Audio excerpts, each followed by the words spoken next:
Best known as the matriarch of the famed Jackson family, Katherine Jackson and husband Joseph Jackson had 10 children together.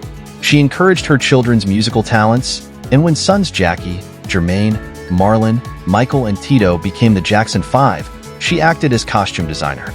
Katherine remained supportive to her most famous son, Michael, through his success as well as his troubles. After Michael's death in June 2009, she became the legal guardian of his 3 children, Harris Michael Katherine, Michael Joseph, Prince, Jr., and Prince Michael Blanket II. Early life. Katherine Esther Jackson was born Katie B. Screws on May 4, 1930, in Barber County, Alabama. The daughter of Martha Mattie Upshaw and Prince Albert Screws, Katherine contracted polio at a young age. While she eventually recovered from her illness, the disease left her with a lifelong limp. At the age of 4, she moved with her family to East Chicago, Indiana, and her name was changed to Katherine Esther Screws. Her father decided to rename her in conjunction with changing his surname to Screws. Screws met Joseph when she was still a teenager. Joseph was a boxer and aspiring musician who was married when the two first met. In November 1949, after Joseph divorced his first wife, the couple married. They moved to Gary, Indiana, and would have 10 children over the next 16 years. While her husband worked as a crane operator at U.S. Steel, Katherine was a homemaker. A devout Jehovah's Witness, Katherine raised the children in her faith and with strict discipline. A pianist and singer, she also encouraged the family's musical talents. Her son, Michael, would later credit his mother with giving him his vocal gifts, shaping the Jackson 5. Soon after noticing his children's various musical abilities, Joseph devoted himself to molding them into a well-rehearsed group. In 1964, the Jackson 5 was formed, consisting of sons Jackie, Jermaine, Marlon, Michael, and Tito.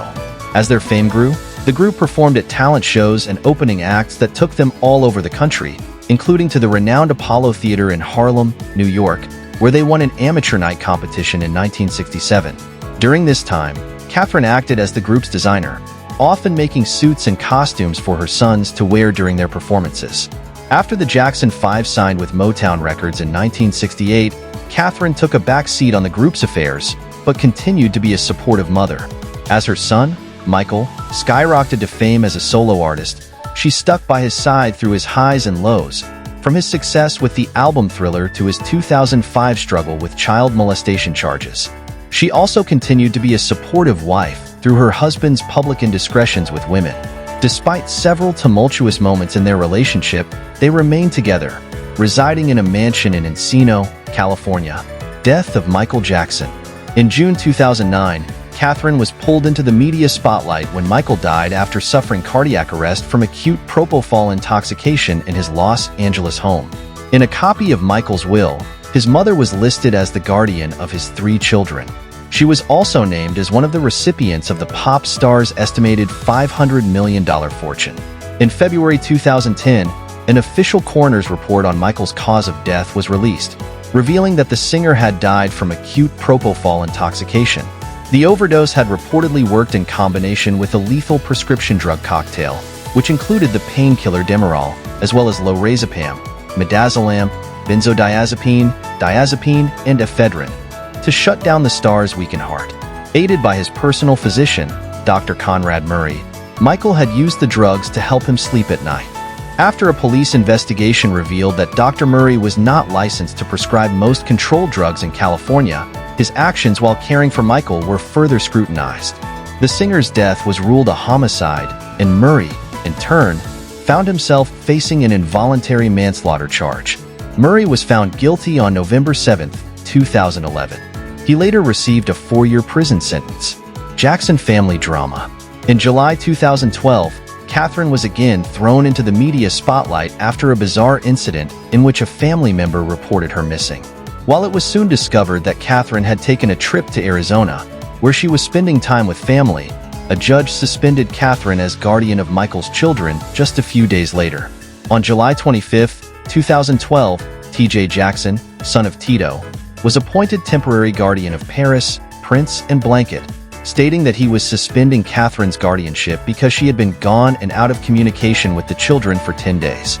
Before Katherine's location could be confirmed, Speculation quickly grew regarding her whereabouts, with Paris, Prince, and Blanket becoming worried that they were possibly being prevented from communicating with their grandmother by other family members.